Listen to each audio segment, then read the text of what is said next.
Fatou Nouchemo. Bonjour Fadi.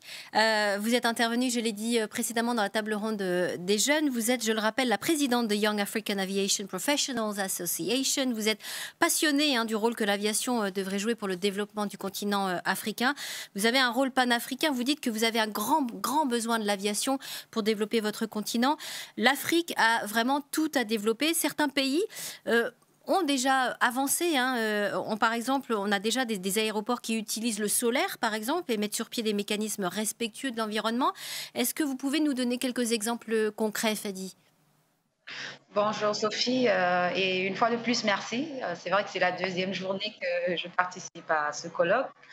L'Afrique a un grand besoin du développement de l'aviation parce que quand on regarde la vision de l'Union africaine 2063, avec les initiatives qui, depuis 2018, si vous permettez que je vous ramène, avec la- le, le- le marché unique du transport aérien et africain et en 2021, la zone de libre-échange continentale africaine, nous voyons que nous avons besoin dans le continent pour le mouvement des personnes et des marchandises de développer ces secteurs qui statistiquement démontrent qu'il est en arrière.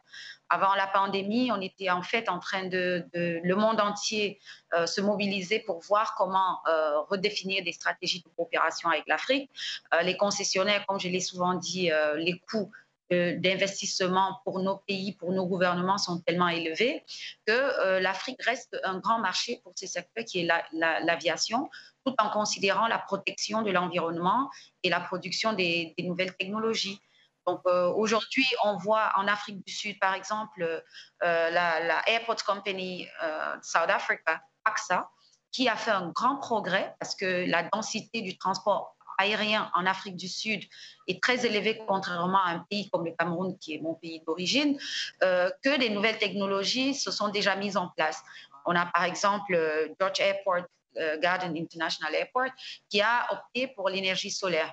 Ils ont carrément basculé pour réduire la consommation en énergie pour la protection de l'environnement. Nous avons aussi, pour citer encore l'Afrique du Sud, le King Shaka International Airport, qui lui s'est associé au Moreland Conservancy pour pouvoir permettre que les différents effets nuisibles des aéroports puissent protéger l'environnement. Donc, quand on parle de la protection de l'environnement, on sait qu'on a le bruit, ils adoptent des nouvelles mesures pour pouvoir réduire la pollution des différents avions. Et là, au Cameroun, il y a quelques années, on a déjà l'aéroport de Douala qui a inauguré son énergie, les panneaux solaires pour l'énergie et l'électrification de l'aéroport. Et on a beaucoup d'autres projets sur le continent. Donc, nous, on est conscients que, comme je le disais hier, l'aviation, c'est une industrie qui se retrouve avec d'autres industries et nous devons parler d'une même voix pour pouvoir faire le transfert des technologies vers l'Afrique, qui en a un grand besoin, mais aussi adopter les meilleures pratiques pour qu'on puisse se retrouver tous au même niveau. Et justement, Fadi, ma prochaine question, est-ce que vous diriez qu'il y a des coopérations qui existent aujourd'hui entre les différents États africains? Bah, il y a déjà des coopérations qui existent entre les pays africains. On retrouve de plus en plus de pays qui échangent les professionnels par rapport aux formations, par rapport aux expériences sur le terrain. Et on doit admettre que les organisations représentées en Afrique, telles que l'ACI, l'AFRA, la CAFAC, en partenariat avec l'Union africaine, ont ces dernières années renforcé la coopération, sans oublier aussi l'association des écoles de formation. Ils ont resserré leur coopération à travers des différents échanges qui permettent que des stratégies sont mises en place pour pouvoir harmoniser le développement de l'aviation. Vous savez que, comme je le disais, l'Afrique, c'est 54 pays repartis en 5 différentes régions. Et pour ceux qui n'ont pas assisté hier, je vais rapidement revenir dessus, il faut prendre en considération le fait que l'Afrique du Nord, l'Afrique du Sud et l'Afrique anglophone de la partie de l'Ouest sont plus développées en matière d'aviation. Les mœurs aéronautiques rentrent dans le quotidien. Le marché, le trafic domestique est aussi intense dans certaines villes qu'en Europe. Pourtant, je dirais, les 17 pays francophones de l'Afrique subsaharienne, en dehors du Sénégal, de la Côte d'Ivoire, qui sont en train de faire des grands efforts, on se rend compte qu'il y a encore beaucoup qui est à faire. Pourtant, on a l'Éthiopie qui, par exemple, est un hub, mais l'Afrique centrale qui, par exemple, regroupe les forêts, les forêts et les grandes forêts qui peuvent contribuer à assainir l'environnement, n'ont pas une activité aéronautique conséquente qui pourrait abîmer le climat. Donc, avec toute cette diversité qu'on a en Afrique, les gouvernements surtout, et je dis bien sous le chapeau de l'Union africaine, a mis des mécanismes et des volontaires comme moi et beaucoup d'autres sur le continent. On essaye de faire comprendre aux jeunes générations et aussi à nos dirigeants l'importance et le rôle que l'aviation doit avoir. Et la preuve avec Covid, oui. Je vous coupe, Fadi, mais on l'a compris, enfin on le sait, hein, aujourd'hui le continent africain ne compte que pour 3%, je crois, du trafic aérien mondial. La marge de progression, on l'a compris, elle est exponentielle. On dit que l'Afrique, c'est le futur de l'aviation. Quand le secteur mondial va doubler son trafic dans les années à venir, l'Afrique va le quadrupler. Quelles sont les prochaines étapes que vous entrevoyez, vous, Fadi ? Déjà, je vais changer un peu la phrase pour dire que l'Afrique, ce n'est pas le futur. L'Afrique, c'est le présent de l'aviation. Parce qu'avant Covid, on pensait au futur marché de l'aviation, mais le Covid nous a ramené à une réalité où, quand on regarde dans les pays développés, on voit que beaucoup de compagnies qui existaient normalement sont en arrêt. Et moi, ce que je dirais à ces compagnies, c'est qu'au même moment qu'en Europe, ils n'arrivent plus ou en Asie ou en Amérique du Nord, ils n'arrivent plus à voler. Nous, en Afrique, nous sommes dans un besoin parce qu'on a ce grand manque. Donc, l'écart est énorme. Et donc, pour ceux qui sont intéressés à revoir leur stratégie d'approche, à revoir leur business model pour coopérer avec les différents pays africains, c'est le moment, c'est maintenant. Parce que quand on regarde nos compagnies qui relient nos pays, parce qu'il faut admettre que la pandémie n'a pas autant le même effet à travers le continent africain qu'ailleurs, on trouve encore des gens qui se déplacent parce que, bon, on va dans cette nouvelle mouvance de zone de libre-échange qui permet que les marchandises aujourd'hui, parce que quand on parle trafic aérien, moi je regarde plus le cargo, si on regarde les compagnies de cargo qui sont sur le continent pour desservir la connectivité à travers le continent, c'est très peu.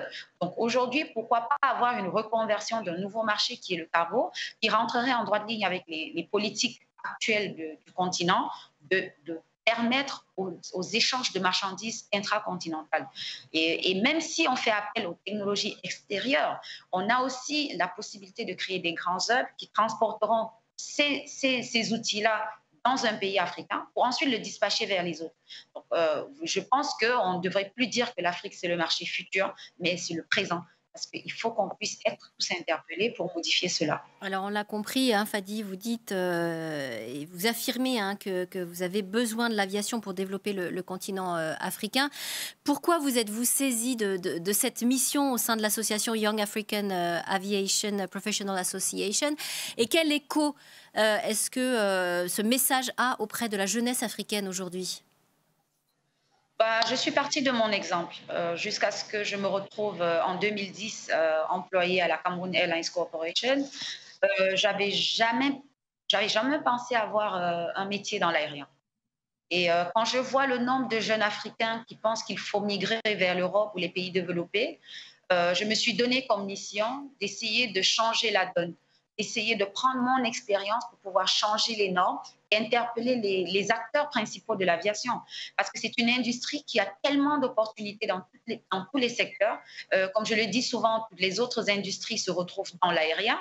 Parce que si on va parler des trains à grande vitesse, des grands aéroports aujourd'hui pour partir d'un terminal à un autre, c'est cette technologie-là. Et donc, j'interpelle tous les acteurs à revoir leur stratégie, à parler en tant qu'un corps. Parce que si on réfléchit sur la stratégie de développement de l'aviation en Afrique, on aura des nouveaux métiers. On attirera la plupart de ces jeunes qui surtout se retrouvent en zone rurale ou des familles défavorisées, parce qu'il faut admettre que la formation dans le secteur en général est très chère, mais pensez au nombre d'Africains qui sont dans les zones rurales. Vous verrez que tout cultivateur n'a qu'un seul rêve, pouvoir vendre sa marchandise pour pouvoir envoyer son enfant à l'école. Donc, quand on voit le nombre de jeunes Africains scolarisés, tenant compte du fait que presque 60% de la population africaine a moins de 25 ans, je me suis dit, Partant de mon expérience personnelle, avec les difficultés que nous rencontrons, il faut pouvoir mettre en éclaircie une visibilité sur cette industrie qui est un secteur pour qu'on puisse rapidement attirer ces jeunes à trouver de l'importance et l'utilité dans leur propre pays. Et au bout de 6 ans quand même, je suis heureuse de savoir que j'ai des jeunes et j'ai aussi des Africains comme moi qui ont suivi le mouvement et on a de plus en plus des jeunes qui sont dans les domaines des nouvelles technologies, qui s'intéressent à l'apport qu'ils peuvent apporter au secteur aéronautique. On a des jeunes qui découvrent des nouveaux métiers et qui, en fait, aujourd'hui, vont au-delà de ce qu'ils ont toujours eu dans leur environnement et à travers le digital aussi, rêvent et peuvent et ont envie d'entrer en contact avec les autres jeunes des pays développés. Merci Fadi, on vous retrouve dans quelques minutes.